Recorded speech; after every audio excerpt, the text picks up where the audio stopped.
They changed the locks and demanded $26,000 in dock fees. So I evicted my stepmother and stepsister from the marina I'd secretly owned all along. The sea had been hell that week. 18 hours straight pulling wrecked divers off a broken rig, triaging injuries in water colder than ice, and barely sleeping in shifts. When I finally made it back to Halcyon Bay, I felt like a half-drowned corpse dragging itself home. My arms were jelly, my ribs bruised, and every part of me just wanted silence. I parked outside the family marina, the place I'd called home since I was 10, and fumbled with my keys. That's when I noticed the new deadbolt. I tried the old one again. No dice. Seriously? I muttered, jiggling the key like it would magically fit. The door didn't budge. Behind me, the sliding glass door to the office opened, and out stepped Veronica, my stepmother. She was in lavender yoga pants, holding a glass of wine like it was breakfast. Her hair was perfectly blown out, and her expression made it real clear I wasn't welcome. Oh, look who finally dragged himself back from wherever. Her voice dripped with fake surprise. The hero returns. Hey, Veronica. Why is the door locked? I tried to keep my tone even. She took a long sip of wine and shrugged. We had the locks changed last month. New policy. People who don't pay their dock fees lose access. What are you talking about? I asked, blinking like I'd misheard her. You owe back fees, she said cheerfully, like it was a punchline. 26 grand, Liam. I stared at her. What? I've been covering maintenance costs for years. Veronica tilted her head and gave a syrupy laugh. That was charity work, sweetie. You never signed any lease. You were just squatting. I felt like I'd been kicked in the throat. Come on, she added. You've been gone for how long? Maybe it's time you moved on. I didn't even get the chance to argue. Behind her, the door to the old bunkhouse opened, and Talia, my stepsister, stepped out in one of my hoodies. She was eating from a bowl of cereal like it was her place. Her boyfriend, some guy I didn't recognize, followed behind her, holding my travel guitar. Hey man, he said, grinning. You Liam? Cool setup you had in there. Mind if I borrow this? I looked past him into the bunkhouse. My bedding was rumpled. My food stash was open. My work boots were on the porch, someone else's feet in them. I turned back to Veronica, who was swirling her wine like she hadn't just gutted my entire existence.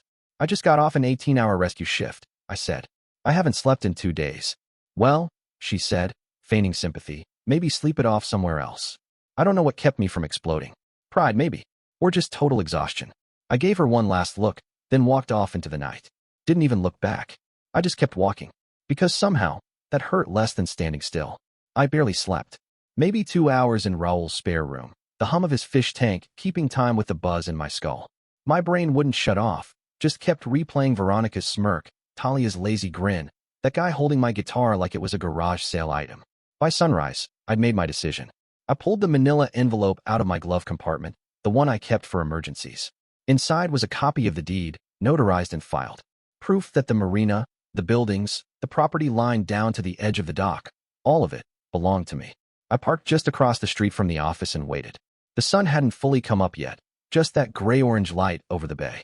At exactly 7:06 a.m., Veronica stepped out in her slippers, clutching her phone and the same wine glass. Maybe even the same wine. She didn't see me, just shuffled toward the door to grab the envelope I'd taped to it. I watched her open it. She scanned the first page, then the second, her lips moving as she read. And then it happened. She screamed. Not a polite gasp or a dramatic wail. A full-throated, raw-throated shriek like something bit her. She stumbled back from the door, waving the paper like it was on fire. Neighbors came out in robes and pajamas. Curtains shifted. A dog barked. Old Mrs. Halloway, 2 slips down, peered out from behind her porch swing. Everyone in the cove could hear the meltdown. Talia appeared next, still in that stolen hoodie of mine, blinking against the sunlight. What's going on? She asked, her voice half yawn, half confused. Veronica turned to her, thrusting the papers in her face. It's his. The whole damn place. He owns it. Talia blinked. What? That's not possible. But it was. Her confusion turned to disbelief. Wait. I thought it was Mom's in the divorce. Veronica slapped the pages. It was never mine. It was his before any of us came into this mess. Talia looked up and scanned the street, and that's when she saw me. Sitting in my car, window rolled down, elbow propped casually on the edge. I didn't wave. I didn't smile. Just watched. She took a step back, her mouth opening and closing. The guy from last night stepped out next, scratching his belly, barefoot. The 3 of them stood there like a bad sitcom pilot, the punchline unraveling in real time. I didn't need to say a word. The documents did the talking. So I drove off. They wanted to play petty games. I brought the law. There used to be warmth in that marina. Before Veronica. Before the wine bottles and the passive-aggressive notes taped to the fridge. Before Talia moved in with her rolling eyes and constant Bluetooth calls. Back when it was just me and Mom, sanding down the dock rails in the spring and eating canned chili in the office when it rained.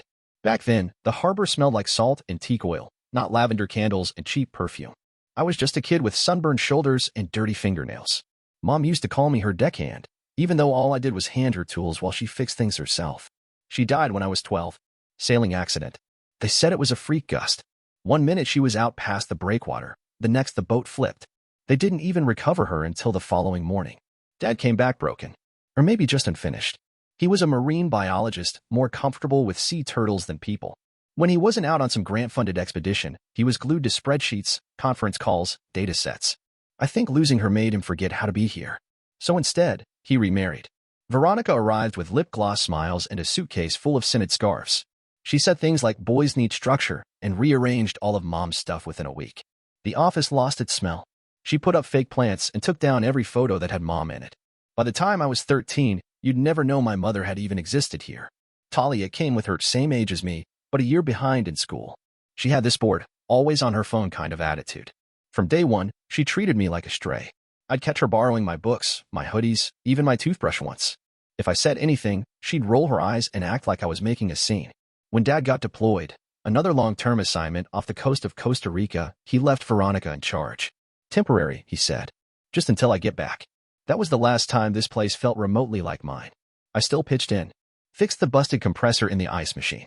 Rewired the dock lights after a storm fried them.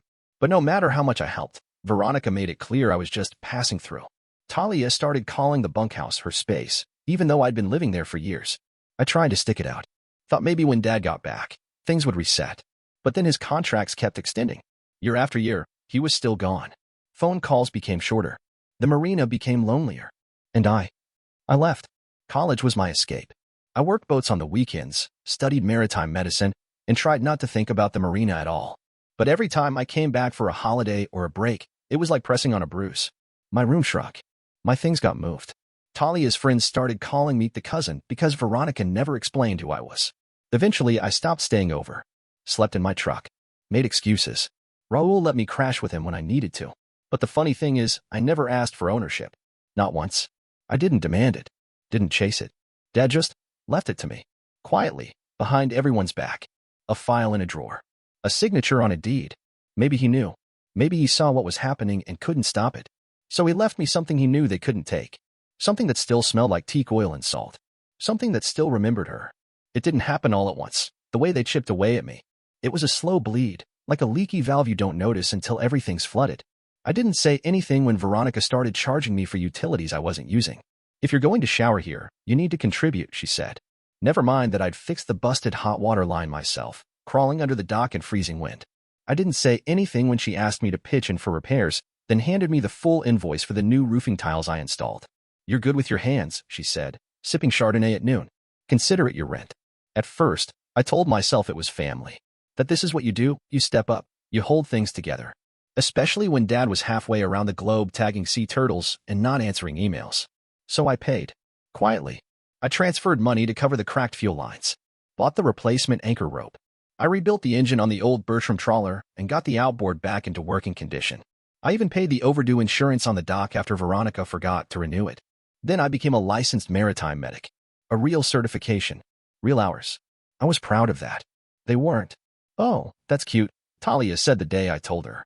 So you're like a boat nurse now? I ignored it. Like always. Then came the cruise. Veronica cornered me in the kitchen with her phone out, screenshots of some luxury 7-day charter. We're thinking about doing this next spring, she said. Family trip. You'll help cover it, right? I can't afford that, I replied, without hesitation. I'm saving for my own license renewal. And Raul and I are looking into starting a med-ready launch service. I need that cash. She blinked at me like I just slapped her. Talia heard from the hallway. Oh my God, she called out. Liam's finally saying no. Sound the alarms. That night, the locks changed. I came home from a 3-day volunteer rescue detail with the Coast Guard, covered in salt and grime, and my key didn't work. Again. Only this time, they'd moved my things. Boxed them up. Left them by the dumpster behind the office. Veronica stood on the steps, arms folded. You're not entitled to live here anymore, she said. If you're not going to contribute, you don't belong. I stared at the boxes. They'd taken my field bag. my work boots, even my chart books, the ones with mom's handwriting in the margins. I didn't argue. What was there to say? You give long enough, people forget you're giving. They start calling it owed. And the moment you stop, they show you the door they were always planning to close. It started with a blurry photo on Facebook. Veronica standing on the dock with puffy eyes and a wine glass, captioned, "Some sons don't just break hearts. They break homes." I didn't think much of it at first. Veronica had always been dramatic. I figured she'd vent to her wine club or write a few passive-aggressive group texts. But then the comments came in. Dozens of them. "I'm so sorry, Veronica. That's awful. How can someone do that to their own family?" Sending hugs. "Some kids just don't know what they've got." Then Talia got involved. She posted a 10-second video of herself standing outside the Marina office, her voice shaky but perfectly rehearsed. "So, I wasn't going to say anything, but people need to know the truth. My brother, well, stepbrother technically, evicted us with no warning. Just like that. After everything my mom did for him. We're devastated." The video blew up. 200 shares by nightfall. Mostly from people in town who didn't know the real story. Old high school friends I hadn't spoken to in years suddenly had opinions. I got texts from people I hadn't heard from since graduation. "Hey man, just saw the video. Everything okay? Did you really kick your family out? WTF, dude? This ain't you." The part that stung most? A few cousins chimed in. People I used to fish with as a kid. They commented things like, "Always knew Liam was cold." One even said, "But he was just waiting for his chance to take over." Veronica spun the whole thing like I was some greedy son gunning for revenge. Like I hadn't paid their bills for years. Like I hadn't slept on friends' couches while they drank wine in my childhood home. I didn't respond. Not online. Not in the group chats. Not in private. Instead, I started compiling. Screenshots. Transaction logs. Email chains showing the repairs I paid for. The insurance I covered. The boat motor I rebuilt. Even photos of the bunkhouse with my things still inside, dated and timestamped. Every late payment. Every passive-aggressive text. Every time I transferred money to help out. I labeled the folder proof. Then I called my lawyer. She answered on the second ring. "Liam."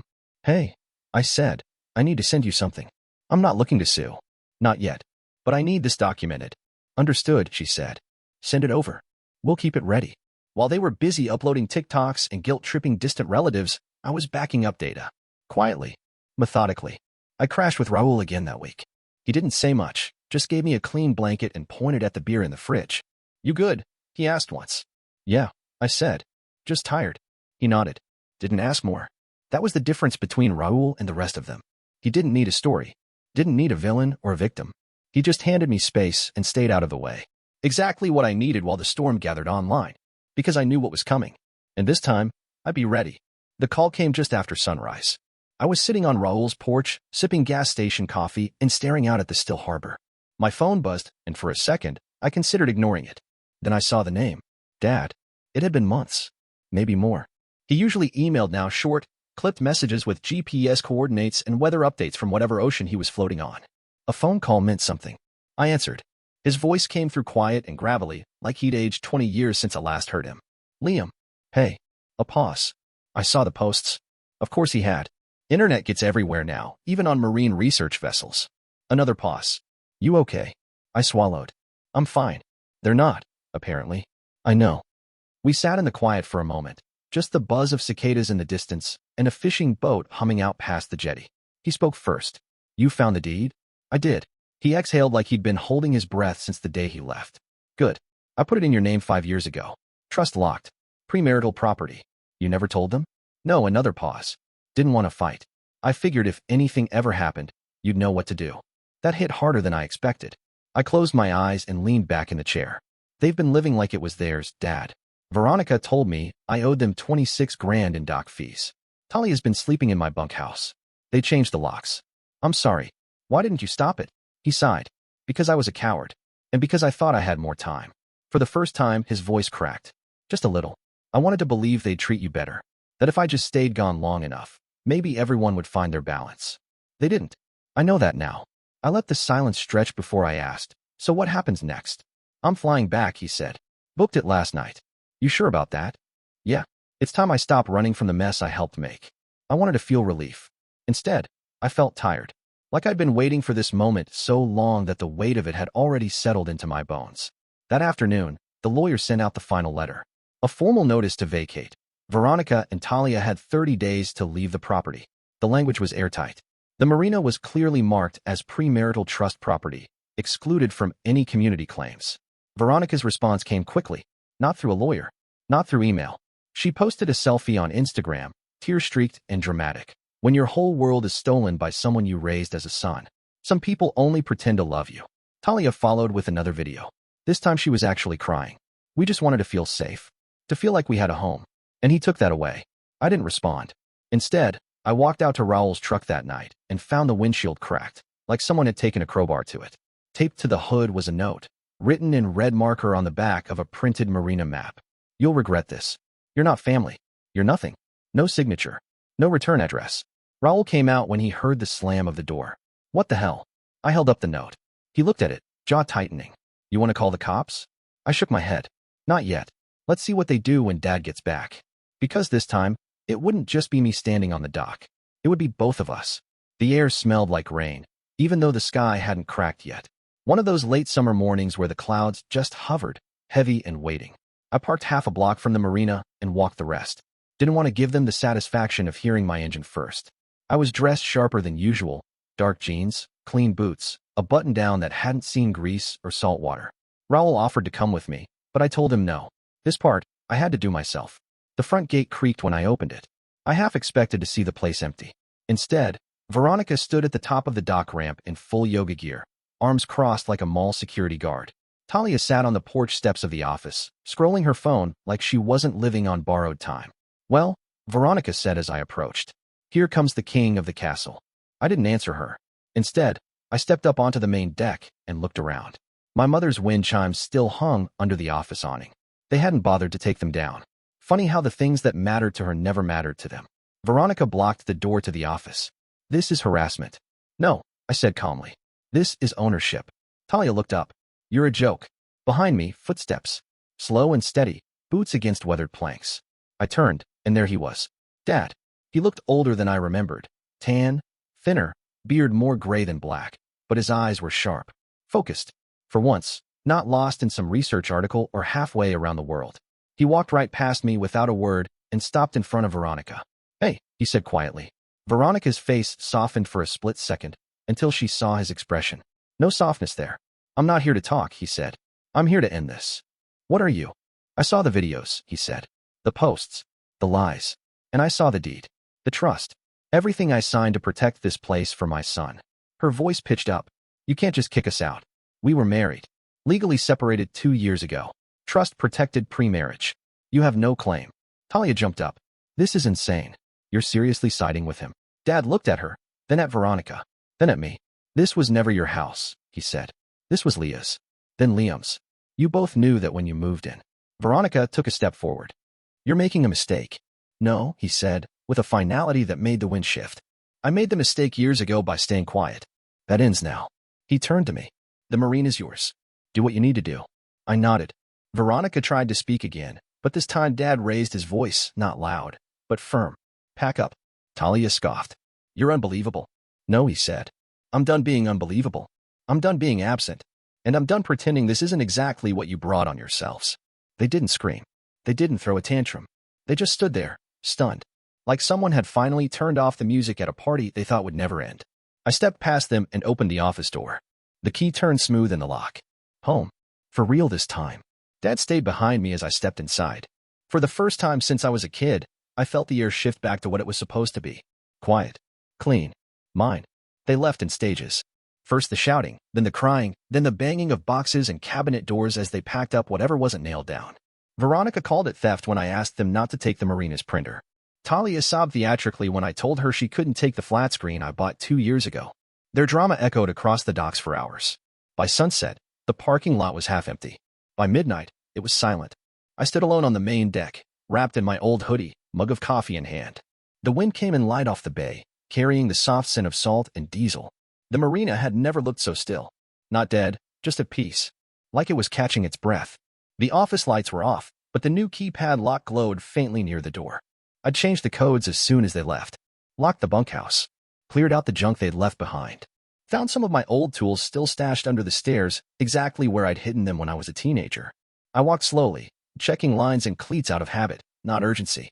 There were no boats on the repair list, no invoices overdue. No one texting to demand something fixed before Saturday.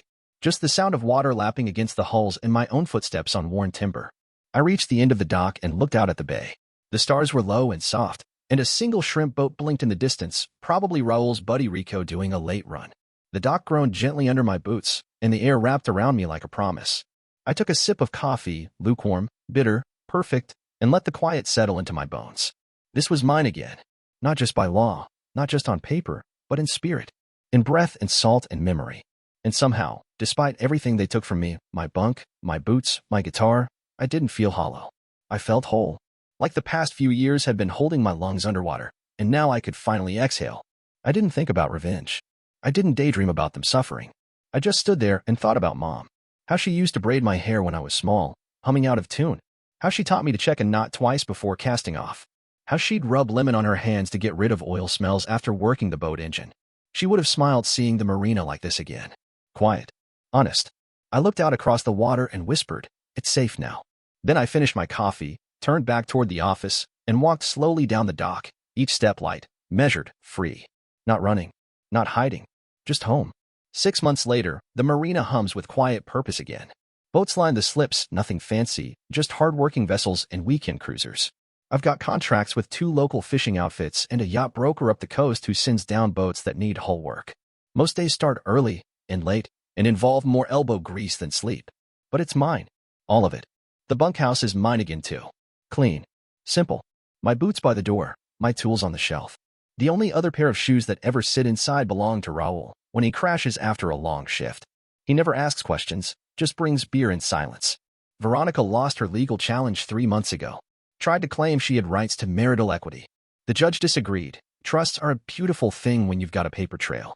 Last I heard, she was living alone in a faded condo complex off Route 11. The kind with rusted balconies and paper-thin walls. Talia didn't fare much better. Her boyfriend's parents kicked her out once they realized she'd never actually paid rent. She tried some influencer nonsense for a while, Marina survivor videos and teary stories about being wronged. But people lose interest fast when the narrative doesn't hold. She called once. I didn't pick up. Dad checks in more now. Not often, but enough. We grab lunch every few weeks, talk shop, even argue about weatherproofing methods like we used to. He's staying nearby until his next research gig comes through. He's quieter than he used to be, but he listens now. That's enough. The smear campaign died off after a while. Turns out, when you don't engage, people move on. The marina's regulars came back. A few even apologized for buying into Veronica's story. "You always kept the place running," Mrs. Holloway said one day while dropping off her son's jet ski. Some of us just forgot. I didn't need her to say it, but it was nice to hear. Sometimes, I still tense up when I pull into the lot. Like I'm expecting a shouting match or another note taped to my door. But it never comes. Slowly, that reflex is fading. The nights are the best part. I close the shop, walk the dock, check the moorings like Dad used to. I keep the wind chimes up, the ones Mom hung before everything changed. They still tinkle just right when the breeze comes off the water. Some evenings, Raul joins me. We don't talk much. Just sit on overturned buckets with beers and let the silence do the heavy lifting. There's peace here now. Real peace.